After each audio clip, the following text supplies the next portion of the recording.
Hi guys, it's Paula Alves here. I'm the founder of Revival Wellness, and today's my last video, the 10th video of anxiety and panic attacks. Guys, well, that's the series, my second series, right? The first one was traumas and fears. My second one is this one here, anxiety and panic attacks. There were 9 videos, and my 10th is the one I just kind of is a summary of what I was talking about. Another thing, guys, everything I said over here, I have been there, done that. I had traumas, I had fears, I had anxiety, I had panic attacks. Don't think you're the only one. We all suffer of those. And, you know, even if we don't find a cure, we can find ways to, smooth it out. We can find ways to ease it out for us so we can live a life with a lighter life. It's not so heavy every day thinking about your fears and your traumas and your anxieties, and you worry about having a panic attack next. It's important to understand where we are at, who you are. I always say that to you. Find who you are first, and then you're going to be able to deal with all of those. And that's what works for me. And that's why I'm talking to you about it. Works for me. I make those videos just to help you out so we can do it together. It's so many people I know that have no direction, that have no clue what's going on with themselves. And not saying anything about medication, but they always go for medication. I think medication should be the last resource. I think the first one should be knowing yourself, knowing your limitations, and even going beyond your limitations when you feel comfortable about yourself. Because anxiety, sometimes just neglect. It's the feeling of you are neglecting yourself, but you don't know yet. You just feel that tighten in your chest. You just feel like your mind is racing. Your heart the heartbeat start getting harder and harder, and becomes a panic attack. And that's why we don't want that to happen. So again, anxiety is the force inside you waiting to be released. Can be anything. Can be part of your fears, as we spoke about it. Can be neglect, you're neglecting yourself. Can be limitations. Maybe you don't know how to put limitations on other people. Maybe you don't know how to say no, because it's important to say no, guys.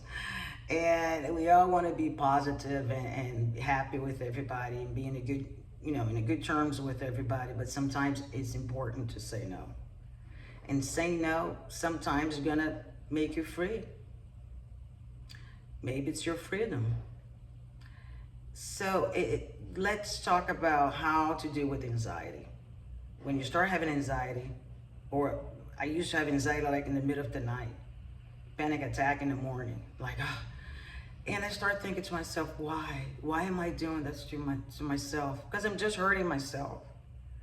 Why I always sabotage myself. When I feel like I'm happy, I have to have an anxiety. I have to think about my traumas. I have to think about my fears. Why? Guys, traumas existed once, but not anymore. Fears, our mind makes it. They're not real. I guarantee you, because I had them. I don't have them anymore.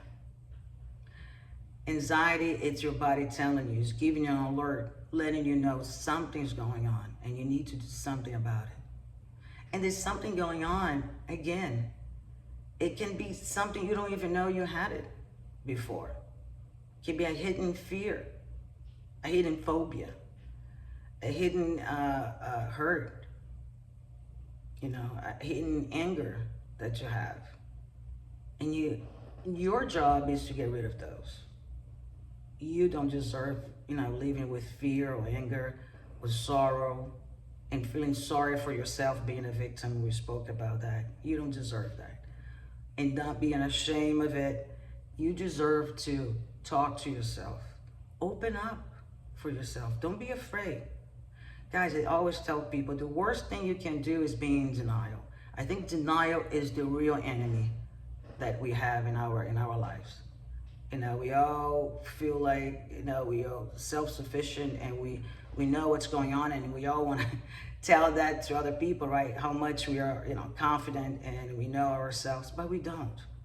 If you live in denial, you're never going to be able to get rid of those. Denial is going to lead you to panic attacks, and I tell you why.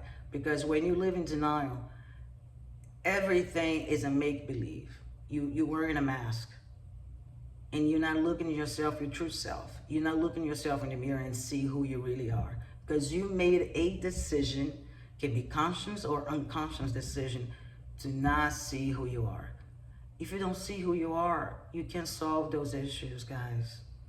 And trust me, you're the only one who can solve it. You need to be willing to participate in your own health, your mental health and physical health. Because guys, anxiety, constantly anxiety, you're gonna start having panic attacks, which is the harder up, right? It's the next level. It's the level where it's under, you can't control. And when you're having panic attacks, at least you know one thing. Panic attacks comes, it's not gonna last for too long. Panic attacks is a result of anxiety, unresolved anxiety, where you're not fixing it, you're not working on it in order to calm yourself down. And in panic attack, it's always your body telling you, before I was giving you an alert with your anxiety, now I'm gonna tell you, watch out. See what I can do to you. And you don't want to go there. You don't want your body to be your enemy. You don't want your mind to be your enemy. And you don't want to be your own enemy, guys. So, number one, let's get rid of the denial. See who you are and what's going on in your life. Number two, let's put limitations. Let's start saying no to other people. Sometimes it's healthy to say no, as long as you're not harming yourself or others. That's the way it is. Number three, stop taking so much responsibilities. Our body and our mind, it's a certain amount of responsibility we can take. Trust me, I used to take everybody's responsibility on my own, and that's when I start having panic attacks. So let's put a limitation there. Say, no, I can't do it. I'm sorry, I can't do it. Was a time in my life I could do everything. Nowadays, I know I can't. So you know what? I can't do it. I'm not in denial. I need to say no, and I don't want to neglect myself anymore. I stopped neglecting myself. Now is my time to be happy. And happiness for me is being without traumas, without fears, without anxiety, and without panic attacks. And it's not gonna be tomorrow. It's a work in progress. My life, your life, we all. But you need to understand, until you look at yourself and see who you are, those issues not gonna go away. And you're gonna have more symptoms and more symptoms of anxiety and panic attacks. And quite frankly, guys, it's no fun. Fun part of life is when you know yourself. You know your limitations, you know your flaws, but you know your qualities as well. And that's the beauty. Live your life today, not tomorrow. Stop allowing that force inside your chest telling you all the bad things are gonna happen tomorrow. That causes anxiety. Stop. When you start to say, you know what? I don't believe it. Those bad things not gonna happen. It's all in my mind, and my mind's playing me a trick again. But that's what our mind sometimes does to us, plays a trick on us. And we start sabotaging ourselves. And start saying, oh yeah, those bad things gonna happen. Guys, it's not gonna happen. You're gonna be fine. And if you have a panic attack, tell those panic attacks like this. You know what? First, I'm gonna breathe 3 times. And then I'm gonna say, you know, this is not real. This is not real. And you start counting 5 things in front of you. Tree, car, grass, door, window. And inside, in your mind, start telling yourself, I'm worth it, I'm done with this, and this is my last time that's gonna happen, because I deserve to be happy. Guys, I'll see you in the next video. My next series is gonna be about depression. And it's gonna be 9 videos, and my last video is gonna be just a summary. So it's gonna be 10 videos, okay? See you guys in the next time. Bye.